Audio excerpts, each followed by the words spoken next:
na sa day parcel. And let's check kung unsa ni siya.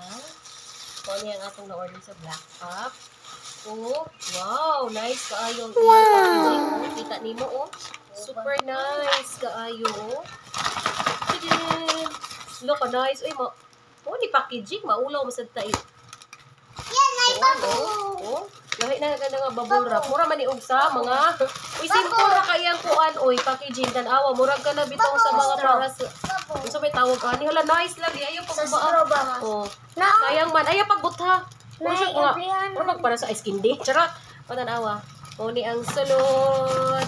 Hulo ka dugho. Natanawa na gud ang packaging. Oh, packaging pa lang daw ka daw. Wow, bubble. Nice na kaayo. Ayaw pagbuak. Oh, pwede siya masudlan. Dili lang nimo buakon. Oh, mauni ang sabaa. Ayaw, di ma. Ano magigilay ko? Oh, mauni ang sulod. Awa, be. Tanawa. Oh, kadaghan. Bubble. Tanawa. Kadaghan. Tapa. For 200 plus only. Tanawa. Tanawa. Check out na dayon. Nasa comment section ang link. Oh, di ba? 200 plus. Pila ka buok. Ang trending kaayo nga. Toothpaste. Duha. Tulo.